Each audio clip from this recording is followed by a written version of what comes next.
Hello, hello. Thank you for joining me today. My name is Dana. Today I am going to be sharing how to make a version of this card. As you can see here, there's something special, something going on with the main image. And for that, I used this new to me. It has been out on the market for a little bit now, but it's new to me product. This is the rainbow film, and it's an inkjet printable film, and it is adhesive backed, which is awesome. So you can stick it to pretty much anything. You don't have to print on it. You can just use it as a film, die cut it, but the magic is really when you print on it. Now the images that I printed are black and white high contrast images, so they just pop. And even where it's printed, you can still see the rainbow kind of, I would say holographic, but it's really just more of a rainbow, I guess, finish on the image. It's very cool, and it is relatively thin. So you can use it in a lot of different projects. Again, since it is adhesive backed, you can always back it on some thicker paper if you wanted to, which is what I end up doing for this project. And then for the background of the project, I am using a bit of Dura-Bright that I die cut out. And then to glue everything together or adhere everything together, I'm using the double tack mounting film. So to start off, I just die cut a piece of the Dura-Bright. Now, if you did not know, you can die cut the Dura-Bright. You can use the steel roll dies, or you can use the wafer thin dies. With the wafer thin dies, you'll want to pass it through a few times, and you may need to adjust the sandwich in your machine, just kind of depending on how much pressure there is. Also, that I've found that extremely detailed images don't work as well as like a background outline would. So the first thing that I'm going to do for this background is I'm just going to stencil on some crackle paste. And I'm just going to line up my stencil here. Now again, any stencil that you have will work, and any crackle paste that you have will work. If you don't have crackle paste, you can also use any type of like a grit paste or a texture paste or anything like that will also work. You just want an absorbent paste for this technique. And I'm just going to cover the entire background.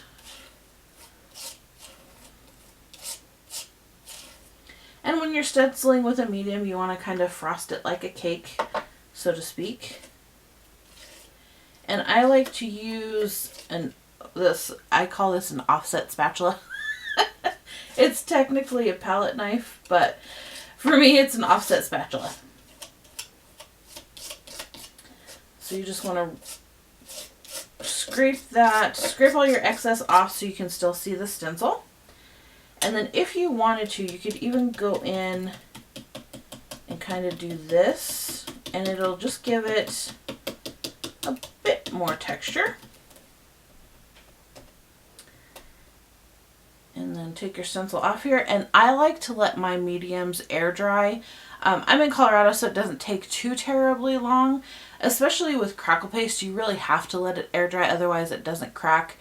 With texture paste and grit paste, sometimes you can get away with heat drying them with your heat tool. I don't prefer to. I just like to let mine air dry. So I'm going to let this air dry, and then we'll be back for the next step. Okay, so now that the crackle paste has completely dried, I'm going to go ahead and I'm going to add a bit of color to the background. And to do that, I'm going to use some pigment powder. This one happens to be from Lindys. This is the black, and it's a magical shaker, which means it has some mica powder in it, so it's a shimmer and pigment. When you're using powders like this, I always recommend to start with a moist background. That way when you spray the water on your surface again, all your powder doesn't go everywhere. So just give it a little bit of a spray. And then for the powder, I'm going to kind of focus in this area. This is going to be my focal point.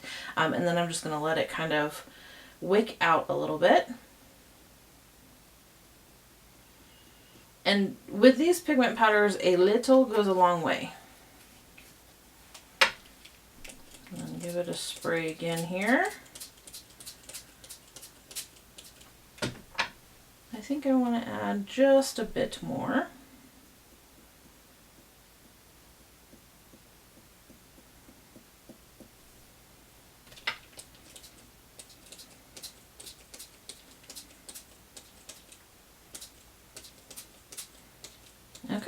there we go. So I'm just going to let this do its thing. I like to let these naturally dry. Again, I don't often use my heat tool for things like this unless I'm, you know, drying paper that I colored that I'm going to eventually die cut. But for backgrounds and things of that nature, I like to just kind of let it do its thing and naturally dry. Now, if you do this, it is always an option, of course, to put this on a cookie sheet, and then that way you can set it someplace else since you still have your craft area. I will generally, if I can plan it out this way, I will do something like this before I go to bed, and then I don't have to worry about moving it. So yeah, I will let this dry, and I will most likely come back in the morning when it's dry. Okay, so now that the background is all dry, you can see here how the crackle paste has soaked in that pigment just slightly, and then in some spaces you can see where actually the crackle paste is flaked off a little bit. My crackle paste is a little bit old, so I'm not surprised that it's doing that.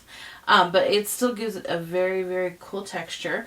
And then I did, because I wanted to show the difference between using a piece of the Dura-Bright for your background and to do this technique on compared to a piece of, this is just regular old cardstock.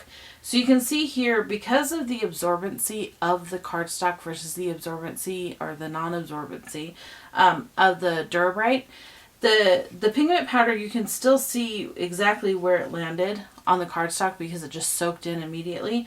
And then also it didn't give the crackle paste any time to actually soak up the pigment, so you can still see it a lot better than you can see it here. So it kind of just depends on what look you're going for. I like both, honestly. It really depends. Most of the time I'm going to do this on a piece of Duralar over a piece of cardstock because I like that more watercolor kind of flowy look for my projects. But I did want to show you all the difference between the two. Now with watercolor cardstock, I honestly, I haven't tried it, but you probably get something in between the two if you used a piece of watercolor cardstock or even a piece of mixed media cardstock. So then to assemble, I am just going to mount this on a piece of black cardstock that I die cut. And to adhere it, I'm going to grab my double tack. And I'm just going to cut off a couple pieces here.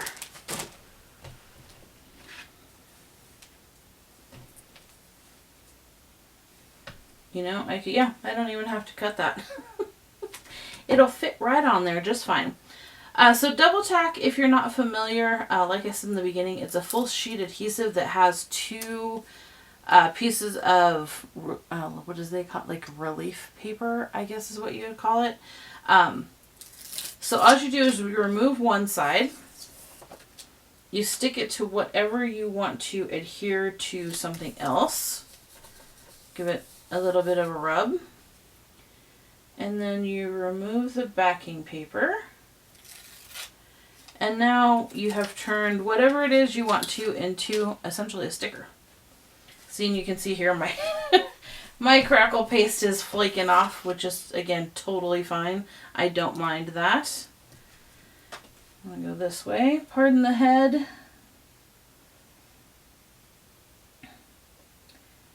And remember, this is a handmade thing. It does not have to be perfect, and in my world we measure to the ish. Okay, there we go. That's a little wonky, but that's okay. And then for the main image that I printed on the rainbow film, the computer graphics rainbow film, again, since this is adhesive backed, I wanted to stick it on a piece of cardstock just to give it a little something, give it a little more presence, more oomph. So I just matted that on a piece of black cardstock. And then I'm just going to glue down my embellishments. And again, I'm going to grab my double tack to do that. Now when I'm creating kind of a mixed media collage piece, I don't like all of my embellishments to be flat on the surface. I like them still to move, so I don't glue everything down perfect. So what I'm going to do is I'm just going to cut a bit of the artist tack off. That would actually work. So I'll just kind of eyeball that-ish. Maybe about there. And then I'm going to put this on the back of my main image.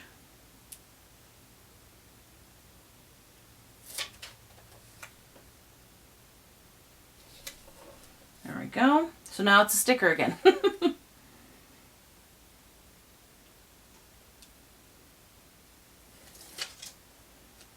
Okay, and then I'm going to take my die cuts and I'm going to put them where I want them. So about there. And then I want this one about here.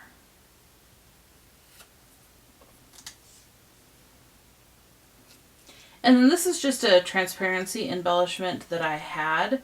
Graphics also does do a clear printable film, either in adhesive or non-adhesive, so you could very easily find a digital file of an old film strip and make these yourself.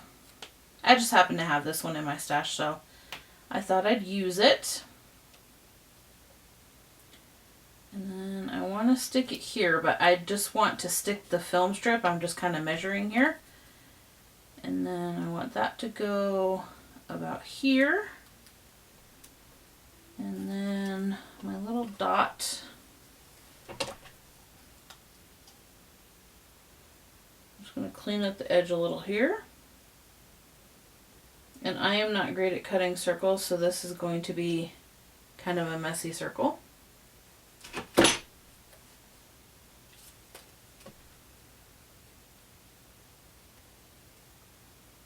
That can go about there.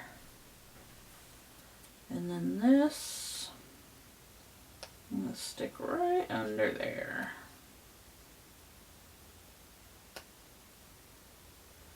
And then before I really burnish everything down, I'm just going to make sure I like the composition. Yeah, I like that. So we're just going to go ahead, maybe I'll move that down just slightly, about there. Yeah, that looks good. So I'm just going to stick everything down. And I might need, yeah, I'm going to need a bit more adhesive here. So I'll just take another piece of my double tack, roughly measure that, and then I can add it all along the back of there so that it sticks a little better.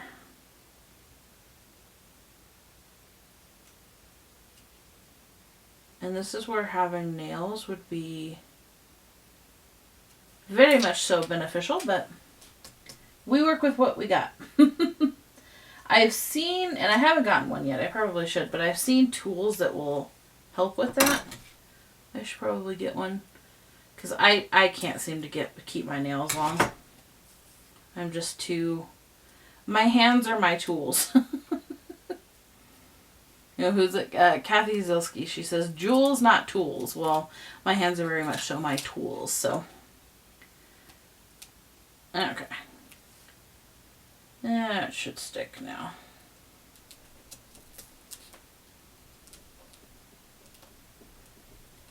Alright.